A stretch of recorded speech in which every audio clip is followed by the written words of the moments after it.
In this video, I'm gonna give you 5 tips to help you win more clutch rounds. My name is Buster, and on this channel I upload educational Valorant content to help you improve. If that's something you're interested in, press subscribe and hit the bell so you don't miss out on new videos. With that being said, let's get right into the list. Tip number 1 is called Where Can They Be? I call this tip Where Can They Be because that's exactly what you want to think like when clutching.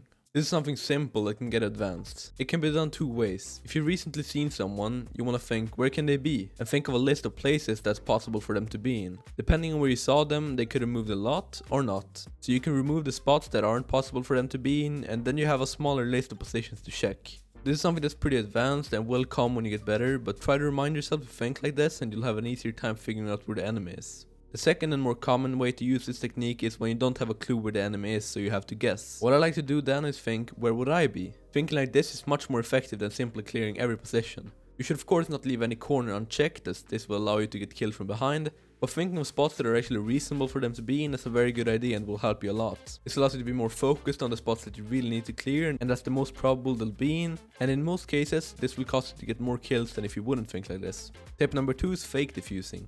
Utilizing fake diffuses is a very common but still extremely effective tactic in clutches. You need to know when and how to use it though.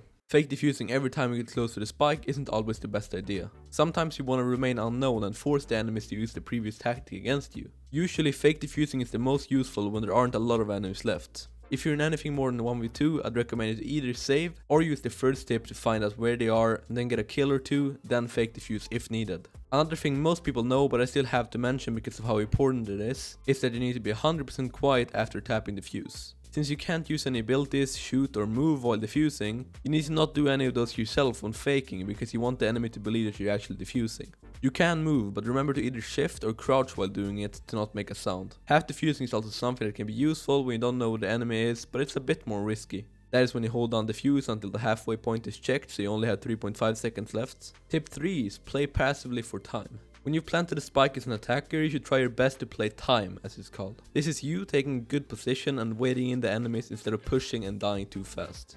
Because the spike takes 45 seconds to explode, the enemies will have to rush in, and you and your teammates taking good positions and waiting will give you a big advantage in the fight.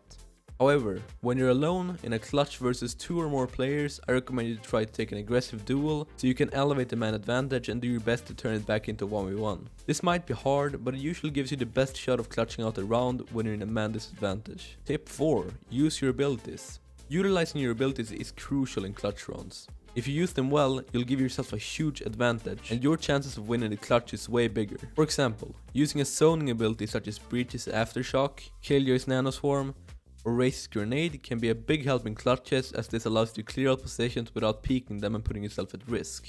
And also use them on positions you know an enemy is in. One of the best ways to make sure the opponent can't defuse the spike is to get a lineup. Lineups can be used with something like Brimstone's Molotov or Sova's shock arrows. You throw them at the spike, causing lethal damage if anyone tries to defuse them. There are plenty of good lineup videos on YouTube, so just search for one on your favorite agent and you'll surely find some good lineups. Smoking off common angles in a clutch to either make your opponents waste more time or to make it easier to retake the site is also a huge help. Flash is also help in winning duels, and almost all abilities can be really beneficial in clutches. That's also one of the reasons you don't want to be wasting them way too early in the round.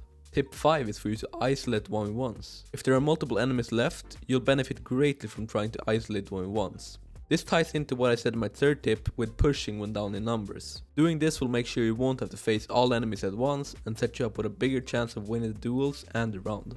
You can also do this by smoking or walling off areas of the map. There will be situations where people push you, and in those situations there isn't really a lot you can do except try your best to frag out, but if they don't, isolating 1v1s is your best option in my opinion. That's all I got for you today. See you next time.